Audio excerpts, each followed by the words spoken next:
안녕하세요. 내 마음속 책다방입니다.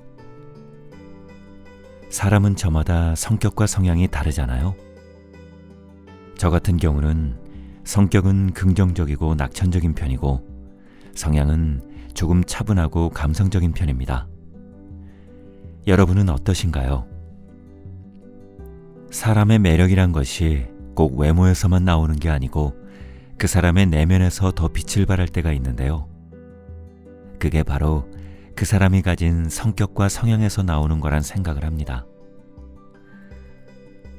오늘은 성공학의 대가 데일 카네기가 이 세상 모든 여성들에게 전하는 내면의 매력을 더 빛나게 해줄 멋진 조언들을 들려드릴까 합니다.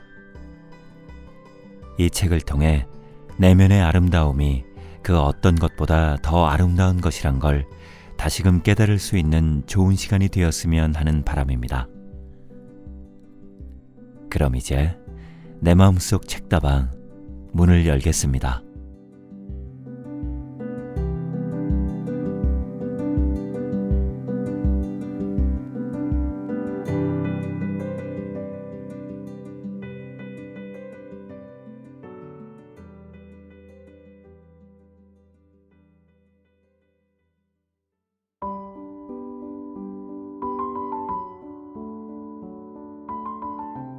오늘 내 마음속 책다방에서 읽어드릴 책은 데일 카네기 지음, 미린의 공방 옮김, 정민미디어에서 펴낸 침착입니다.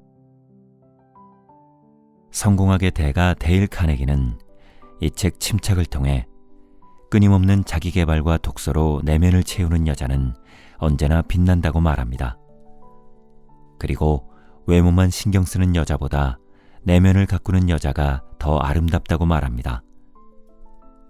풍부한 지식과 교양, 침착하고 겸손한 자세는 여자를 매력적으로 만들어줄 뿐더러 성공의 길 또한 열어준다고 얘기하고 있습니다. 이에 대한 모든 것이 바로 이 책, 데일 카네기가 전하는 매력발산 지침서 침착에 담겨 있습니다. 이 책은 침착을 매개로 총 7장에 걸쳐 내면 가꾸기를 풀어냈습니다. 1장은 지난날의 상처에서 벗어나 시련을 극복하는 법을 제시하고 2장은 여유 있는 행동으로 더 이상 끌려다니지 않는 법을 알려줍니다. 3장은 마음을 제어하여 상처받지 않는 법을 설명하고 4장은 어떻게 충실한 삶을 살 것인지 그 길을 열어줍니다. 그리고 5장은 평등한 사랑으로 행복에 이르는 지혜를 전수하고 6장은 나만의 라이프 스타일로 사랑받는 법을 말해줍니다. 그리고 마지막 7장은 풍요로운 인생을 위한 세상의 이치를 일깨워줍니다.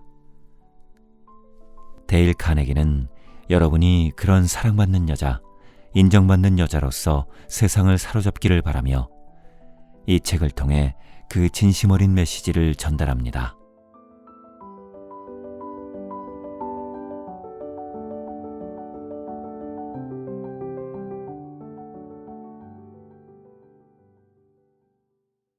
침착, 데일 카네기 지음, 미린의 공방 옮김. 1. 내면이 강하면 어떠한 시련도 이겨낸다. 과거의 상처에서 벗어나라.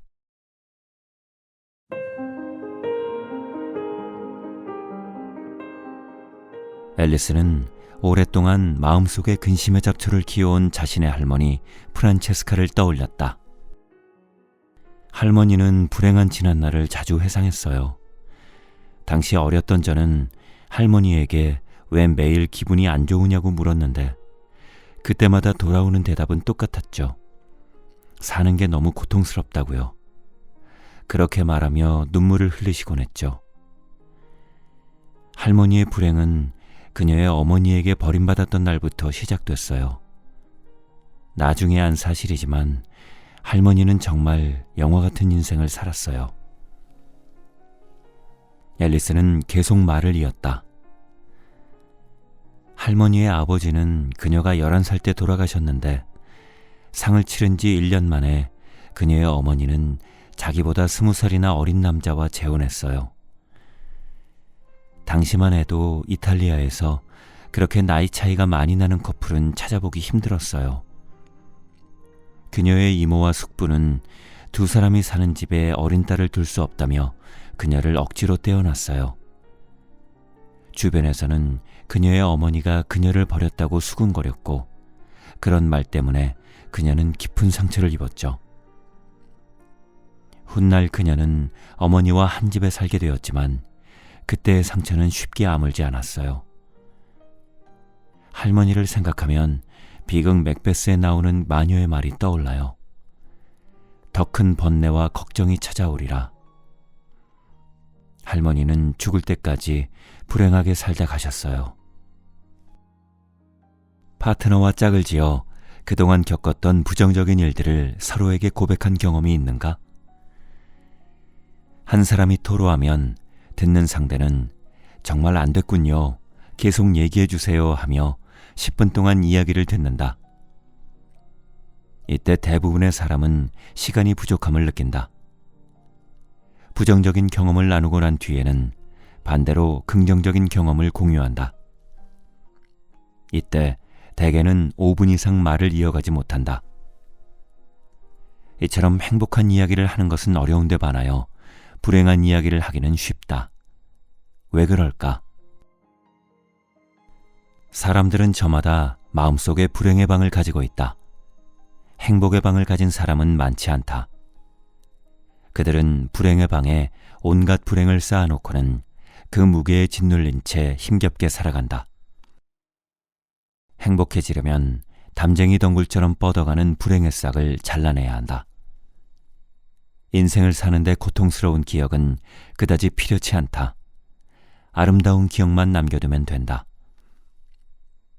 지혜로운 여자는 기억을 여러 번 걸러 행복한 순간만 남긴다.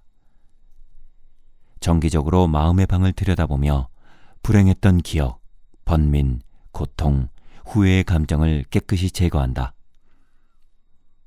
천국과 지옥은 마음먹기에 달렸다. 근심은 마음에서 생긴다. 따지고 보면 근심도 탐욕과 맥을 같이 한다. 사람들은 종종 눈앞에 있는 행복을 보지 못하고 먼 곳에 있는 황금 사과를 보며 침을 흘린다. 왜 사과 대신 복숭아를 먹을 생각은 하지 않는가? 반드시 반짝이는 황금 사과를 손에 넣어야 하는 까닭은 무엇인가? 정작 황금 사과를 가진 사람은 복숭아가 없다고 통곡하며 스스로를 세상에서 가장 불행하다고 생각한다. 애니가 바로 그런 여자였다. 그녀는 늘 이런 말을 달고 살았다. 전 정말 재수가 없어요. 5년 전에 운영하던 호텔이 경영난으로 부도난 뒤 엄청난 빚을 떠안았어요. 마침 어머니까지 병으로 세상을 떠나셔서 마음고생이 심했죠. 그때부터 남편과 필사적으로 노력했지만 빚을 청산하는데 장장 5년이나 걸렸어요. 남편이 돈을 조금만 더 번다면 제가 지금처럼 불행하지는 않았을 텐데. 나는 애니에게 말해주었다. 왜 본인이 가진 것들은 보지 못하나요? 당신이 엄청난 빚에 허덕이고 있을 때 가족들은 짐을 나눠 들었어요. 남편은 열심히 번 돈에 사랑까지 얹어서 당신을 도왔고 아들도 곁을 지켰죠. 아무도 당신을 나몰라라 하지 않았어요. 제가 아는 친구는 사업으로 큰 돈을 벌었지만 남편이 교통사고로 목숨을 잃자마자 아들도 저 세상으로 보냈어요. 그녀 곁에는 아무도 없죠. 나의 말에 애니 얼굴에는 복잡한 표정이 교차했다. 그랬군요. 당신 친구에 비하면 전 천국에 살고 있네요. 내가 말한 그 친구는 비록 혼자 남겨졌지만 지옥 같은 삶을 살지는 않았다. 사업을 통해 번 돈으로 보육원과 양로원을 지어 아이들과 노인을 돌보며 사랑을 베풀었다. 그렇게 아픔을 딛고 행복한 삶을 만들어갔다. 사람들이 불행의 울타리에서 벗어나지 못하는 이유는 그 높이 때문이 아닌 나태함과 탐욕 때문이다. 노력은 하지 않으면서 항상 더 많은 것, 더 좋은 것을 손에 넣으려 한다. 편하게 바닥에 누워 고통이 지나가기만을 바라지만 결국 원망과 분노에 잠식되어 다시는 일어나지 못한다. 행복해지고 싶은가? 그렇다면 과감히 불행의 울타리를 뛰어넘어야 한다. 살다 보면 맑은 하늘에 햇살 좋은 날도, 먹구름 잔뜩 낀 하늘에 장대비 퍼붓는 날도 만나게 마련이다. 늘 따스한 봄날처럼 좋기만 한 인생이란 없다. 때로는 행복을 누리다가 또 때로는 불행을 견디며 살아가는 게 인생이다. 먹구름을 반기는 사람은 없지만 그것으로 말미암아 삶이 풍성해지기도 한다. 먹구름이 몰려오면 그 뒤에 숨은 태양이 고개를 내밀 때까지 최대한 평정심을 유지하며 버텨야 한다. 실연한 여자가 나에게 심정을 토로했다. 그녀는 상대에 대한 사랑과 원망이 뒤섞여 과거의 감정에서 쉽게 헤어나오지 못했다. 그녀는 가장 찬란했던 청춘을 그와의 사랑으로 낭비해버린 것 같다며 괴로워했다. 그렇게 지나간 날의 사랑에 가슴 아파하는 사이 유감스럽게도 시간은 계속 흘러가고 있었다. 지나간 시간은 절대로 되돌릴 수 없습니다. 나의 말에 그녀는 갑자기 뭔가를 깨달은 듯 반색했다. 아, 제가 왜 그 생각을 하지 못했을까요? 후회와 원망으로 시간을 낭비하는 것보다 아름다운 미래를 만들어가는 편이 더 나은데 말이죠. 이제라도 깨달았으니 다행이에요. 지혜로운 여자는 잃어버린 치즈 때문에 울지 않으며 하늘의 뜻이라 생각하고 받아들인다. 누군가가 저녁 식탁에 놓인 치즈를 가져갔다면 훗날 더 큰 보상이 기다리고 있을지 모른다.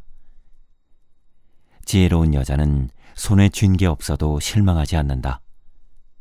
비전에 더 큰 날개를 달고 행복한 미래를 꿈꾸며 오늘을 만들어갈 수 있기 때문이다.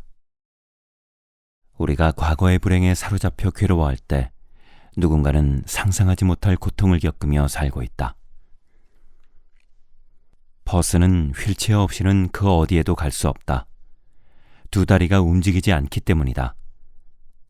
그럼에도 그는 항상 긍정적인 태도를 유지했다. 그가 휠체어를 타게 된 사연은 이렇다. 젊은 시절에 사고를 당했어요. 산에서 나무를 베어 차에 싣고 집으로 가던 길이었어요. 급커브를 도는데 갑자기 나무가 미끄러져 차축에 끼었고 그 바람에 제가 창밖으로 튕겨나갔죠. 그때 척추가 손상되면서 두 다리에 마비가 왔어요. 당시 나이 24이었어요. 그 뒤로 다시는 걷지 못하고 있죠. 창창한 24세의 청년이 하루아침에 휠체어 신세가 되고 만 것이다. 그는 과연 어떻게 그 절망적인 현실을 받아들일 수 있었을까? 그 역시 처음에는 하늘을 향해 분노하고 원망했다. 하지만 그것은 아무런 도움도 되지 않았다. 두 다리를 잃는다고 달라지는 건 없다는 사실을 깨달았어요. 그러니 예전처럼 행복해지지 못할 이유가 없더라고요. 두 다리를 잃었다고 인생의 즐거움까지 잃고 싶진 않았어요. 마음을 단단히 먹고 행복하게 살면 되는 거잖아요. 사람들이 그 사고를 불행하게 생각하느냐고 묻곤 해요. 그럴 때마다 전 말하죠. 오히려 행운이라고 생각한다고. 사고 덕분에 절망과 고통의 단계를 지나 완전히 새로운 삶을 살게 되었으니까요. 그는 사고를 당한 뒤 14년 동안 1,400여 권의 책을 읽으며 예전보다 더 풍부한 상상력을 가지게 되었다. 그리고 음악에 심취하여 오케스트라 연주를 들으며 감동의 눈물을 흘릴 줄 아는 사람이 되었다. 가장 큰 변화는 생각할 시간이 많아진 것이었다. 처음으로 제 인생에 대해 깊이 생각해 봤어요. 가치 있는 일이 무엇인지 생각하고 직접 경험해 보려고 노력했죠. 그 결과 예전에는 감히 꿈도 못 꿀 일들을 많이 이루었어요. 책을 읽으며 정치에 관심을 두게 된 그는 공공문제를 연구하기 시작했고 그와 관련된 강연까지 하게 되었다. 그리고 마침내 조지아주 정부에서 중요한 자리를 맡게 되었다. 진정한 행복을 얻으려면 마주한 고난과 불행을 용감하게 받아들일 수 있어야 한다. 인생은 음계와 같다. 구슬픈 단조가 있는 인생이 깊은 울림을 준다. 신도 때로는 인간에게 시련을 통해 큰 행복을 선사한다. 따라서 인생의 먹구름은 행복이라는 태양을 부르는 전령이자 예전과는 완전히 다른 세계를 열어주는 안내자이다. 사막에서 꽃을 피우고 싶다면 용기를 내어 시련과 맞서 싸워야 한다. 그저 겁을 낸다면 길게 들이운 자신의 그림자나 불행했던 과거의 그림자에서 벗어나지 못한 채 포기할 수밖에 없다. 그러니 몸에 중상을 입거나 남들보다 큰 고통을 겪은 게 아니라면 과거의 상처를 들추며 후회하거나 원망하지 마라. 과거로 말미암아 좌절하거나 실망할 필요가 없다. 그렇게 우울해하느니 내면을 갈고 닦으며 다가올 미래를 준비하는 게 낫다.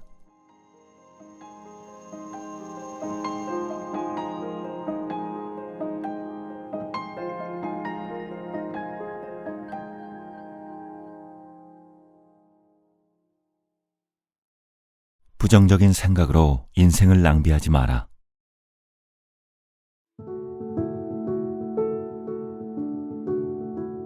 한 철학자가 말했다.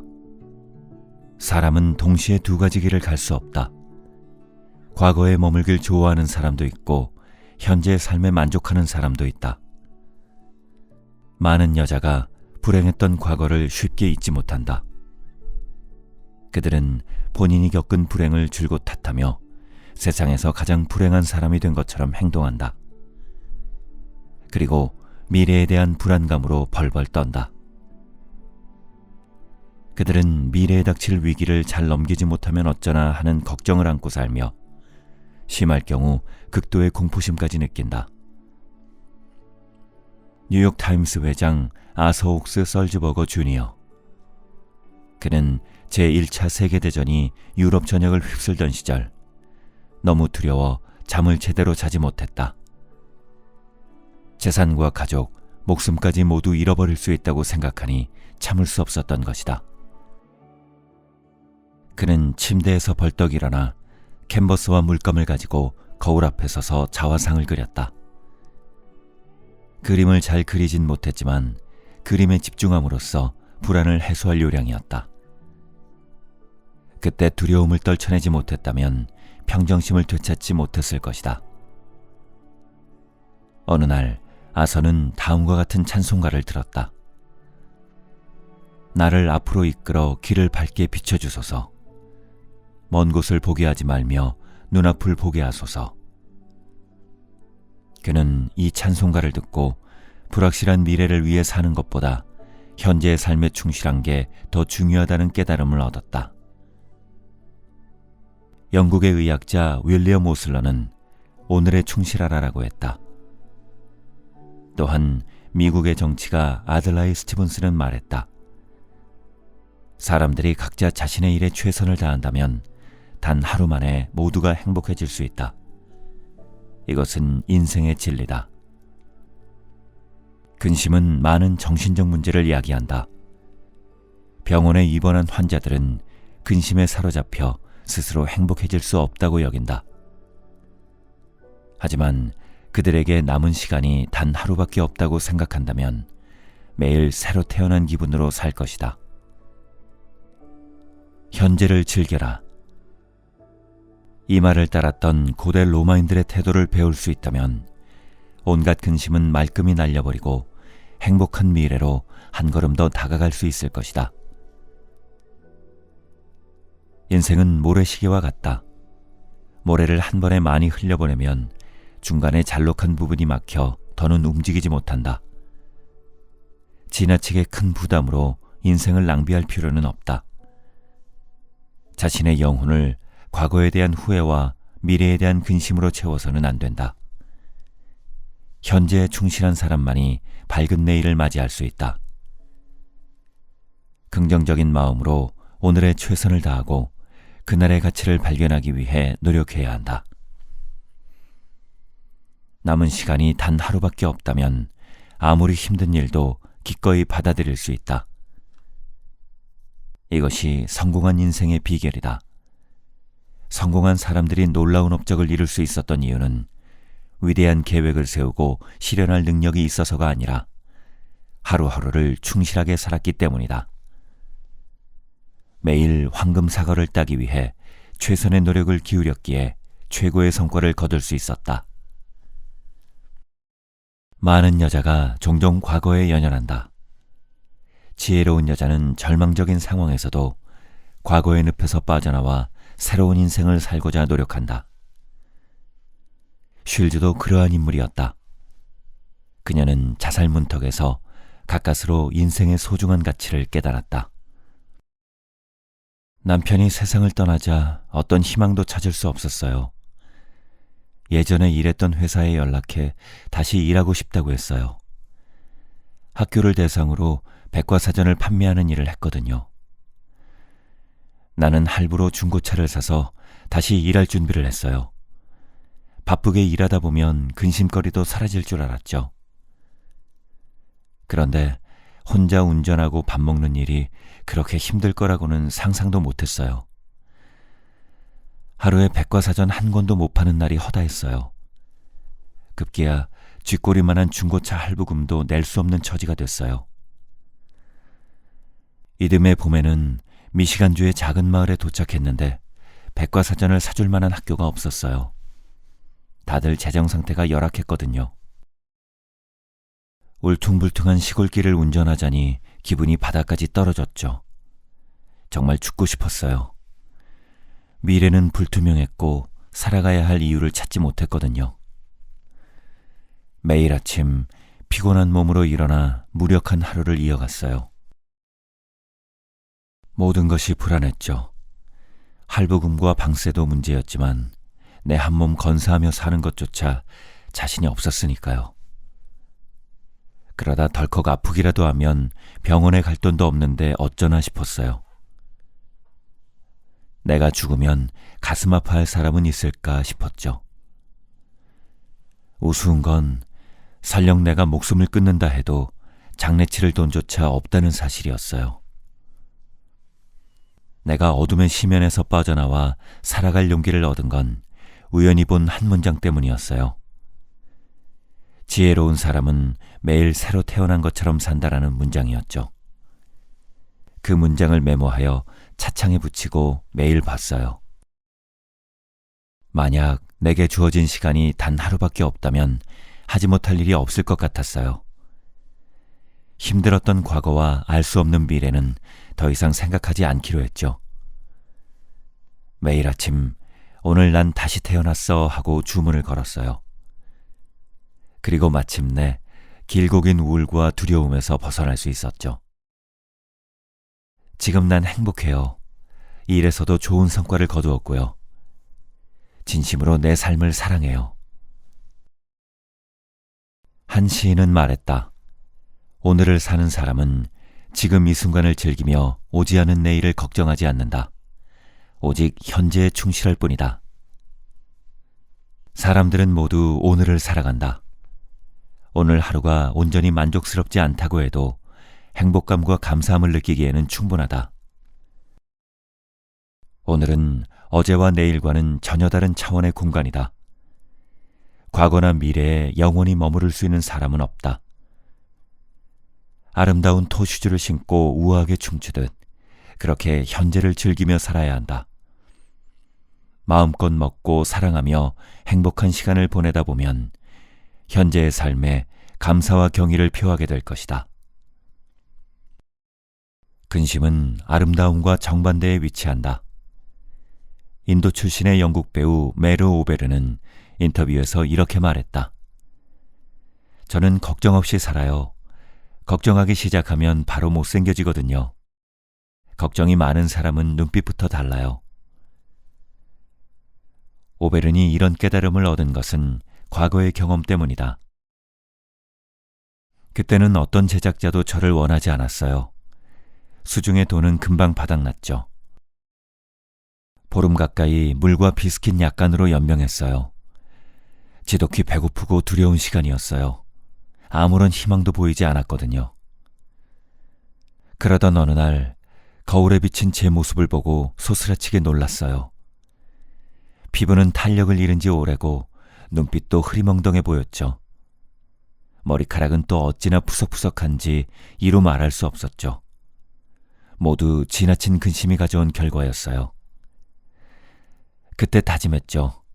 걱정은 이제 그만. 유일한 재산이라곤 반반한 얼굴밖에 없는데 걱정만 하느라 그것마저 이룰 순 없어 라고.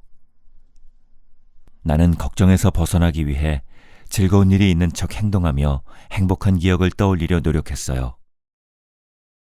덕분에 서서히 자신감이 돌아왔고 뭐든 긍정적으로 생각하는 버릇이 생겼어요. 그러던 중 인생 최고의 기회가 찾아왔어요. 저를 선발한 영화 제작자는 제 빛나는 미모와 당당하고 긍정적인 모습에 매력을 느꼈다고 하더군요. 미국의 사상가 랠프 월도 에머슨은 말했다. 사람은 생각하는 대로 된다. 지금 행복하지 않다면 행복한 것처럼 생각하라. 그러면 저절로 행복해질 것이다. 유명한 심리학자이자 철학자인 윌리엄 제임스는 이렇게 충고했다. 깊은 근심에서 벗어나기 위한 유일한 방법은 행복한 사람처럼 말하고 행동하는 것이다. 지금 온갖 고민으로 인상을 찌푸리고 있다면 윌리엄의 충고를 따라보자. 신나게 웃으며 과장된 손짓과 표정으로 자신에게 나는 지금 아주 행복하다라고 주문을 거는 것이다. 또는 심호흡을 한 뒤 편안한 미소를 지으며 신나게 노래를 불러보자. 즐거운 것처럼 행동하면 마음속 근심도 떨쳐낼 수 있다. 잉글러트는 바로 이러한 방법으로 엄청난 기적을 일궈냈다. 10년 전 그는 성홍열에 걸렸다가 회복된 뒤로 신장염 진단을 받았다. 전국의 네로라 하는 의사들을 찾아가도 병세는 나아지지 않았다. 오히려 혈압이 급격히 상승하면서 상태는 더 심각해졌고 의사들은 최악의 상황까지 고려해야 한다고 말했다. 그는 깊은 절망에 빠졌다. 보험의 약관을 확인했으며 주변 사람들에게 지난날 저질렀던 잘못에 대해 용서를 구했다. 하지만 그의 침울한 분위기는 사람들을 불편하고 괴롭게 만들 뿐이었다. 그러던 어느 날 잉글러트는 생각했다. 행복하게 살든 불행하게 살든 난 어차피 죽겠지. 그럴 거면 행복하게 사는 게 낫지 않을까?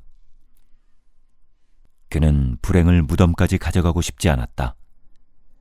하지만 그렇게 생각한다고 갑자기 기분이 좋아지거나 행복해지지는 않았다. 그는 억지로 웃고 농담을 던지며 행복한 사람처럼 말하고 행동했다. 그러자 주변 분위기가 서서히 변하기 시작했다. 그와 함께 있는 사람들의 얼굴에서는 미소가 떠나지 않았다. 놀라운 건 사람들이 즐거워하자 그의 기분도 실제로 좋아졌다는 사실이다. 그는 어느새 사람들과 더불어 진심으로 웃을 수 있었다. 바로 그때 잉글러트에게 기적이 일어났다. 죽음으로 치닫던 그의 병세가 호전되면서 혈압도 정상 수준으로 돌아왔다. 의사에게 그 소식을 들은 그는 뛸 듯이 기뻐했고 이후 건강을 완전히 되찾았다. 즐거운 마음으로 행복하게 살겠다는 마음가짐이 그에게 기적을 불러온 것이다. 윌리엄 제임스는 말했다. 마음가짐에 따라 죽음에 대한 공포도 삶의 원동력으로 바뀔 수 있다. 물리학자 제임스 벤 앨런은 말했다. 사람은 누구나 신비한 힘을 가지고 있다. 자기 안에 잠재된 힘을 끌어낸다면 잡념에서 벗어나 위대한 일을 이룰 것이다. 행복하다고 가장하면 진짜 행복한 기분을 느끼게 된다는 가장이론이 있다. 워킹맘 중에는 자기 일에 애정을 느끼지 못하고 집안일도 제대로 처리하지 못한다는 데서 불안감을 느끼는 사람이 많다. 이러한 부정적인 정서는 삶의 질을 떨어뜨리는 것은 물론이고 자신을 더 피곤하게 만들 뿐이다. 현실을 바꿀 수 없다면 그냥 받아들여라. 사람은 누구나 어쩔 수 없이 해야 하거나 피할 수 없는 장애물을 만나게 마련이다. 까다로운 상사와 매일 반복되는 업무, 시기하는 동료, 잔소리하는 시어머니, 게으른 남편. 말하자면 끝도 없다. 이런 모든 상황이 누구에게나 다 일어나는 건 아니지만 대개 한두 가지쯤은 해당될 것이다.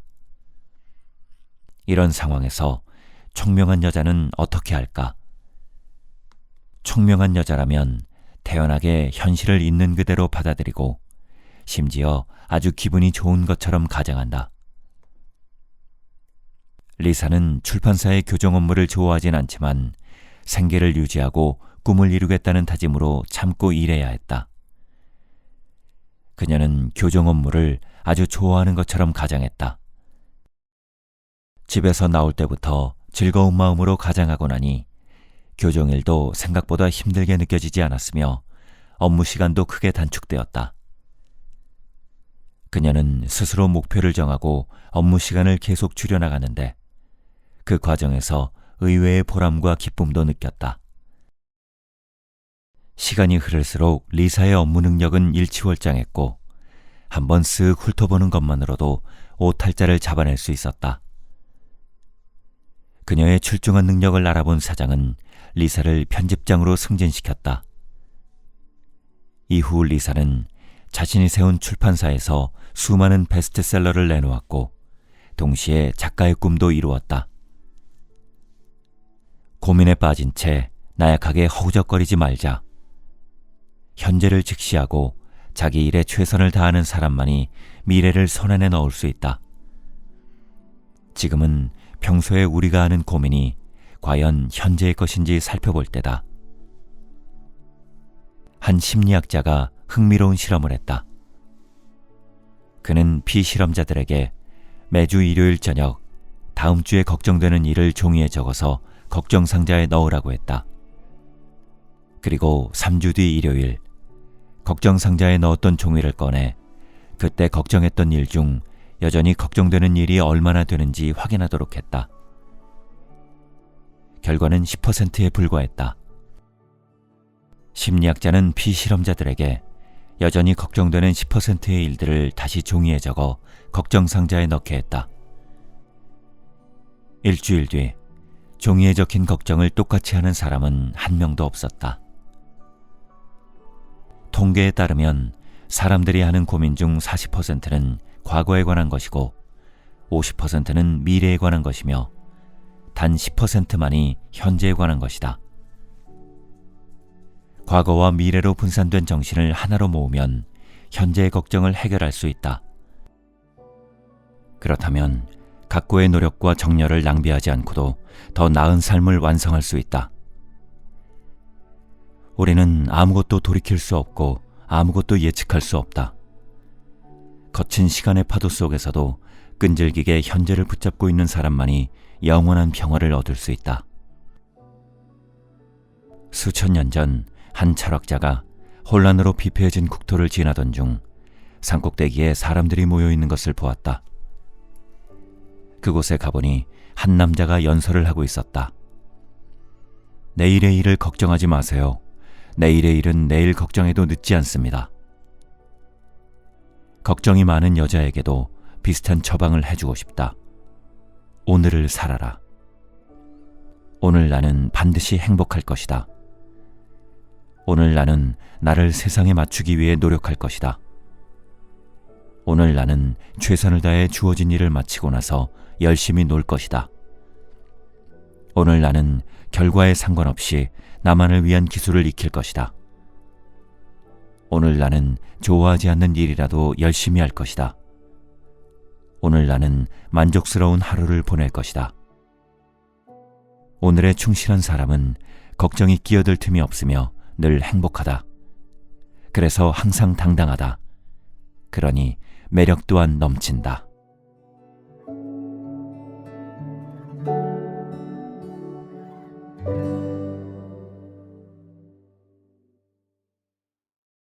강인한 마음으로 시련을 받아들여라.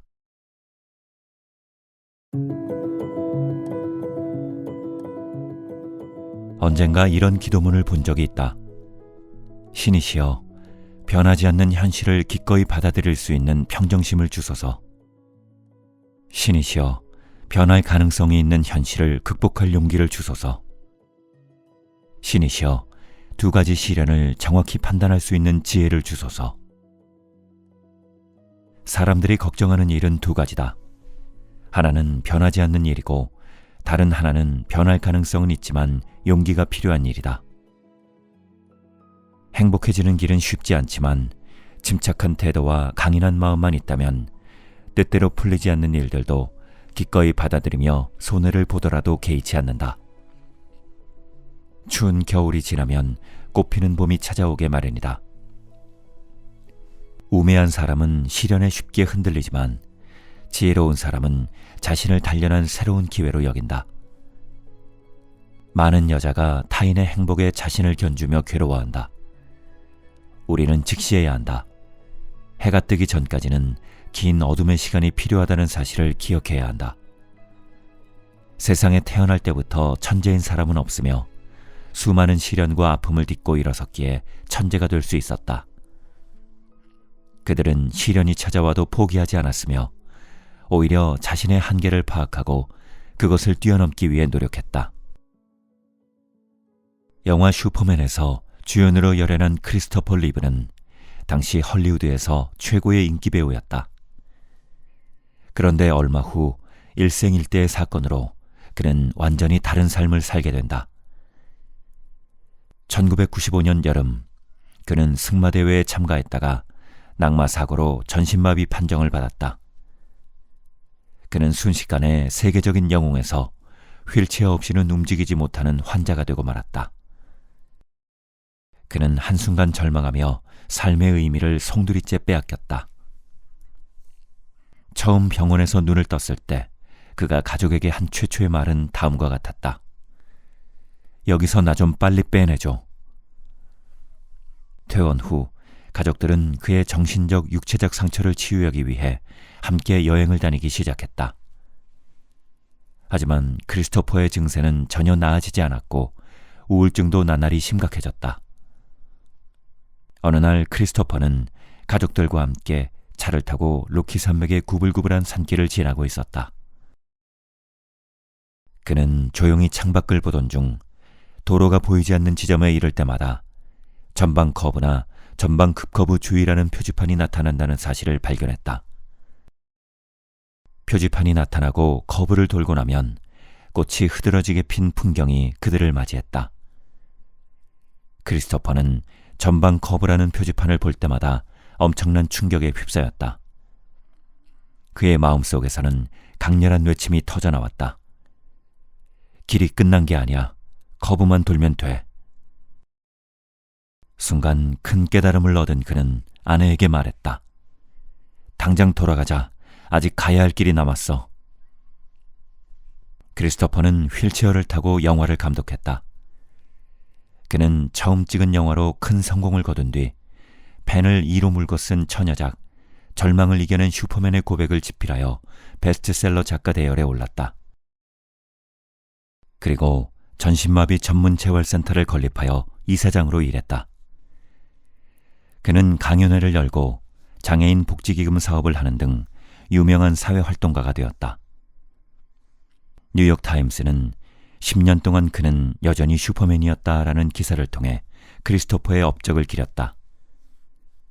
기사에 따르면 그는 자신이 겪은 시련에 대해 이렇게 수료했다. 예전에는 제가 배우 말고는 아무것도 할 줄 모른다고 생각했어요.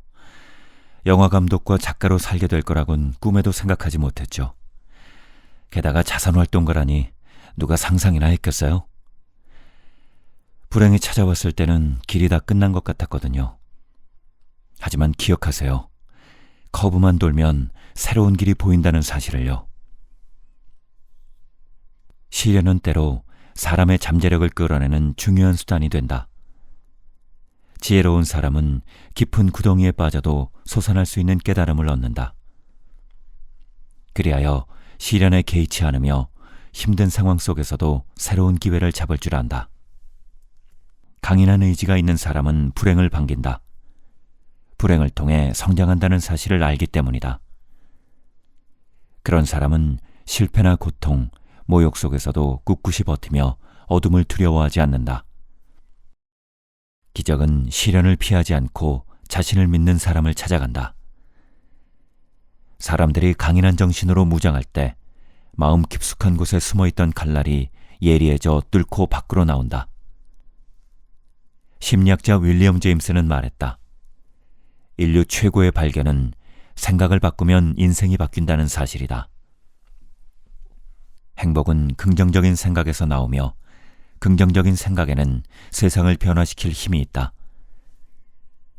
현재의 삶이 만족스럽지 않다면 내면의 소리에 귀를 기울이고 마음을 강하게 단련시켜야 한다. 마음이 강인한 사람은 자신이 생각하는 것보다 훨씬 더 많은 일을 해낸다. 생각을 바꿀 수 있다면 다음 갈림길에서 커브를 꺾었을 때 새로운 풍경을 발견하게 될지도 모른다. 그러면 진심으로 이런 말이 튀어나올 것이다. 당장 돌아가자. 아직 가야 할 길이 남았어. 우리가 현재에 안주하는 순간 운명은 시련을 불러온다. 시련을 통해 잠재력을 발견하고 지혜와 깨달음을 얻도록 인도한다. 영국의 시인 존 드라이드는 말했다. 운명은 시련이라는 검으로 나를 공격했으나 나는 영혼의 방패로 모든 공격을 막고 계속 전진했다. 좌절과 실패가 없다면 내 안에 숨어있는 잠재력을 끌어내지 못할 것이다. 운명은 앞길을 펼쳐주는 게 아니라 극복해야 할 시련을 던져 우리를 시험한다. 성공한 사람들은 타인이 쉽게 포기한 것을 끝까지 놓지 않고 버틴 인물들이다. 그들은 실패에도 불평하지 않는다. 오히려 그것을 새로운 돌파구로 삼아 잠재력을 끌어모으고 과감히 폭발시킨다. 실패는 약한 사람을 더 약하게 만들고 강한 사람을 더 강하게 만든다. 그러니 여자들이여, 지금부터라도 마음을 단단하게 만들어라. 행복해지려면 누구에게도 의존하지 않고 고난과 장애물을 뛰어넘을 수 있어야 하며 남들 시선을 두려워하지 않고 자신의 신념에 따라 행동해야 한다. 그래야 시련이 찾아왔을 때 위기를 기회로 전환하여 자기만의 세계를 창조할 수 있다. 남아프리카 공화국의 한 가난한 마을에 두 형제가 살았다. 형제는 작고 가난한 마을에서 소중한 인생을 낭비하고 싶지 않아 사업을 해보기로 마음먹었다. 하지만 당시 미천한 흑인 신분으로는 마을에서 벗어날 길이 없었다. 따라서 형제는 백인과 모욕적인 노예 계약을 할 수밖에 없었다. 형은 운 좋게 풍요로운 도시 샌프란시스코로 갔지만 동생은 살던 마을보다 더 척박한 필리핀으로 가야 했다. 30년 뒤 가까스로 다시 상봉한 형제는 상대방이 엄청난 변화를 겪어왔다는 사실을 깨달았다. 형제는 둘 다 성공한 인생을 살았다. 형은 샌프란시스코에서 세탁소 2곳과 잡화점 1곳을 경영하고 있었다. 그렇다면 동생은 과연 어떻게 변했을까? 동생이 필리핀으로 팔려가다시피 했다는 소식을 들은 마을 사람들은 그의 불우한 운명에 혀를 찼다. 하지만 예상과 달리 동생은 영향력이 큰 기업가가 되어 나타났다. 그는 동남아시아 각지에 산림과 고무농장을 보유한 재력가로 성장했다. 형은 큰 성공을 거둔 동생을 바라보며 감탄했다. 운명이 너를 특별히 사랑했나 보구나. 그는 오랜만에 만난 동생에게 그동안 자신이 맛봐야 했던 좌절과 실패에 대해 쉬지 않고 쏟아냈다. 백인 사회에서 흑인이 성공하기란 하늘의 별 따기만큼 어려워. 나는 특별한 재능도 없었으니 백인들의 옷을 빨고 밥을 해주며 악착같이 돈을 벌었어. 그들의 멸시와 조롱을 받으면서도 먹고 살기 위해 이 악물고 버텼지. 결국 백인들이 손대기 싫어하는 분야를 파고들어 작게나마 지금의 성공을 이룰 수 있었어. 하지만 상류사회로 들어가는 것은 꿈도 못 꿨지. 이제는 제법 먹고 살만하고 아이들도 가르칠 만큼 가르쳤으니 아예 쳐다보지도 않아. 지금처럼 성실하게 기술이나 익히면서 편하게 살면 그만이지 더 바라는 건 사치라고 생각해. 형의 말에 동생이 대답했다. 30년 전 샌프란시스코로 가게 된 형이 정말 부러웠어. 열악한 환경에서 살아남아야 하는 내 운명이 너무 가혹하게 느껴졌지. 그때 아무것도 하지 않고 포기했다면 난 아마 굶어 죽었을 거야. 다행히 난 낙관적이어서 미래에 대한 희망을 놓지 않고 늘 감사한 마음으로 살았어.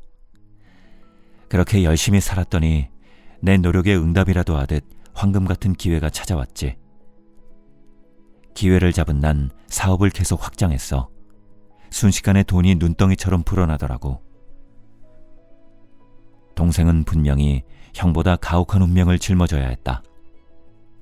하지만 그는 누구를 원망하거나 불평하지 않고 묵묵히 주어진 삶을 받아들였다. 그러자 자욱했던 안개가 걷히듯 그의 인생이 밝아지기 시작했고 결국 그는 큰 성공을 거두었다. 눈앞에 닥친 시련을 불평하기보다는 미래를 위한 새로운 기회로 삼아보자. 매일 최선을 다해 산다면 분명 보상받을 날이 올 것이다.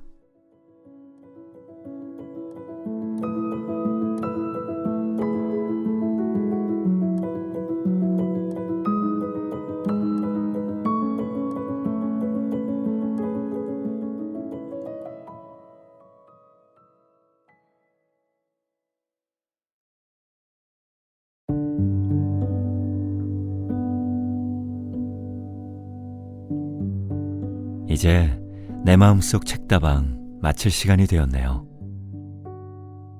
오늘 데일 카네기가 이 세상 모든 여성들에게 들려주는 따뜻한 조언을 들어보니 한편으로는 남성들에게도 그런 메시지가 있었으면 좋았겠다라는 생각이 들었습니다. 그랬다면 저에게도 참 많은 도움이 되었을 텐데 말이죠. 대신 오늘 이 책을 통해 저도 많은 걸 배울 수 있었던 것 같습니다. 저는 다시 새로운 책을 가지고 인사드릴게요. 오늘도 함께 해주셔서 감사합니다.